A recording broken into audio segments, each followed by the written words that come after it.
Hi, ladies and gentlemen. I hope everyone is doing well today. Today we're taking a look at energy and reactions.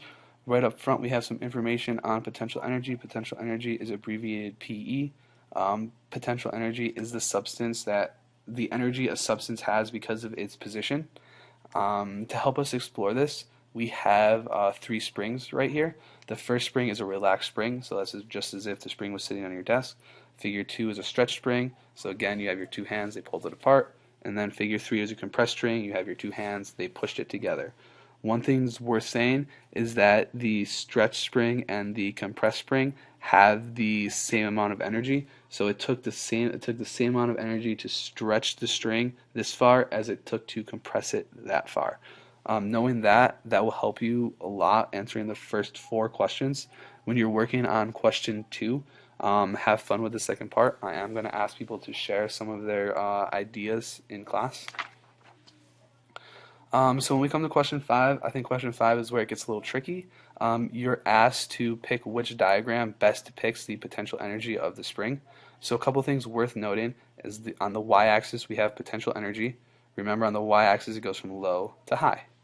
On the x-axis we have distance between the handles in inches. Again, each of these little marks is 1 inch. It goes from 0 to like 10 or 11.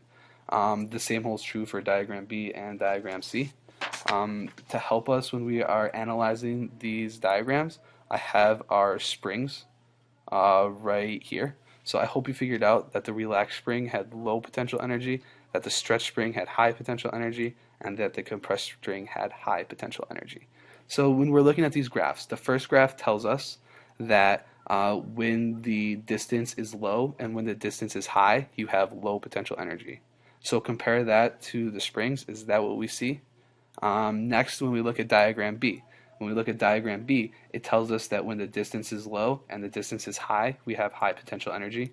And then when the distance is not far or relaxed, we have a low potential energy.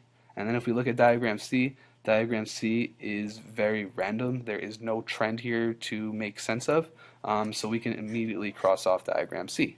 So now pick between diagram A and B which one projects this information about the springs. Next, question 6. Question 6 is a question that I think you guys can handle. Now we are moving on to potential energy of atoms bonding. So right down here you have H2, which is just H2. So you have two hydrogens bound together. I like to think about the bond as the spring and then the hydrogens as kind of like my handles. So right here, when nothing is being applied, you have your relaxed spring. And again, we can do the same two things to the bond that we did to the springs. You can stretch it. When you stretch it, that is the same as pulling the hydrogens apart, which is what we do when we break bonds. Next, you can also compress the string. It's not compress the atom, the nuclei. If you push these together, remember that they have positive charges. Just like in magnets, when you put two positive sides together, they want to repel. So the same trend holds true.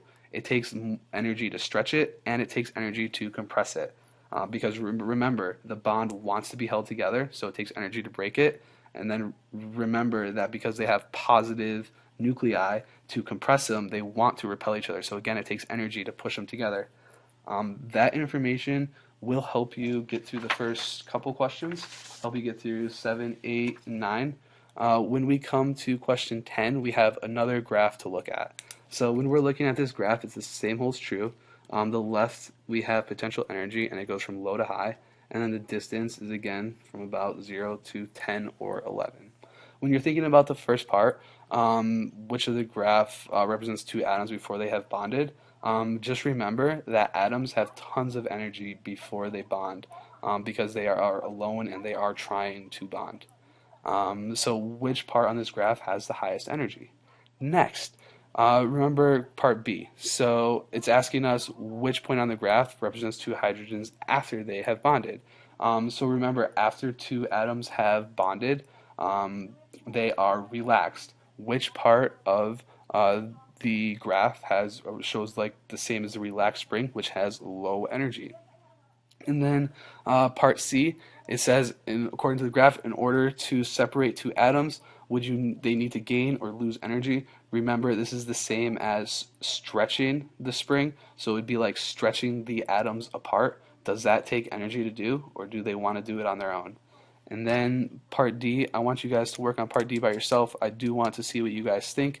If you have any questions, please make sure you circle them. Oh yeah, I meant to say that we are crossing off the last section. We've already talked about bond order, bond length, and bond energy. We are not going to cover that again. So we are ending here. If you have any questions, please make sure to circle them and write down your question and bring it to class. I hope everyone has a good night.